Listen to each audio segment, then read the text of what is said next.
Hello everyone, Assalamu alaikum, welcome to Yuvas Life Flames and Happy New Year.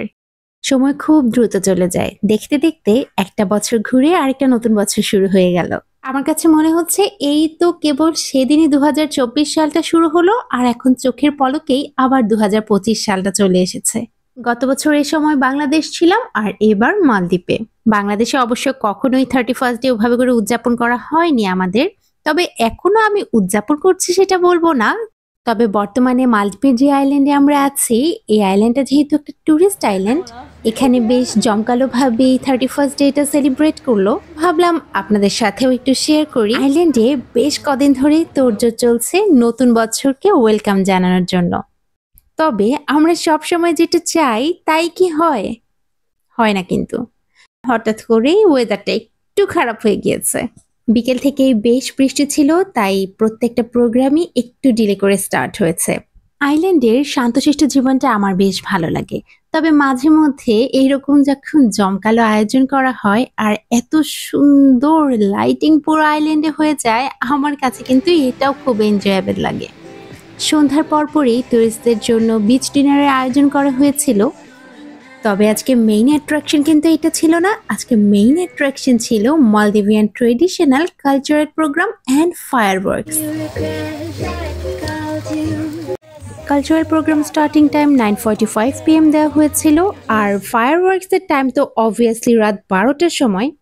তবে সন্ধ্যায় ঝিরঝিরি বৃষ্টির জন্য আমাদের সবার মনে একটা আশঙ্কা ছিল যদি প্রোগ্রামটা সাকসেসফুলি না হয়। এই বৃষ্টির মধ্যেই সব ধরনের প্রিপারেশন নেওয়া হচ্ছিল প্রোগ্রামের, আর টুরিস্টরাও দেখলাম খুবই এক্সাইটেড ছিল প্রোগ্রাম এনজয় করার জন্য।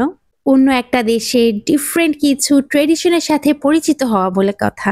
আমি এই ব্যাপারটাকে খুবই অ্যাপ্রিসিয়েট করি। এক এক দেশের কালচার ট্রেডিশন এক এক রকম, এই ব্যাপারটার সাথে পরিচিত হতে আমার বেশ ভালো লাগে। আর এজন্যই আমার ব্লগগুলোতে ম্যাক্সিমাম টাইম দেখবেন আমি হয়তো মালদ্বীপিয়ান কোনো ট্রেডিশনের ব্যাপারে কথা বলছি। 4-kilometer beach, and also we are proud to say that this is the most peaceful তো গতকাল মালদ্বীপিয়ান যে ট্রেডিশনাল মিউজিক্যাল অ্যান্ড ডান্স পারফরমেন্সটা হলো, এর নাম বোরুবের। এটার একটা বিশেষত্ব আছে কিন্তু।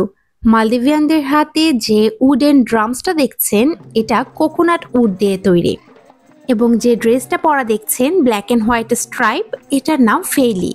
প্রায় 1.5 আওয়ার মতো প্রোগ্রামটা চললো এবং টুরিস্টরাও খুবই এনজয় করলেন।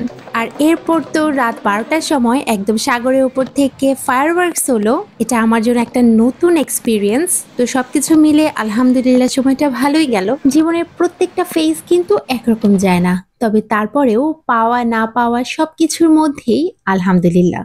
ইনশাল্লাহ আশা করছি আমাদের সবার এই নতুন বছরটা আল্লাহর রহমতে অনেক ভালো যাবে। আজকে আমার মিনি ব্লগটা এই পর্যন্তই। ইনশাল্লাহ দেখা হচ্ছে নেক্সট ব্লগে। আল্লাহ হাফেজ।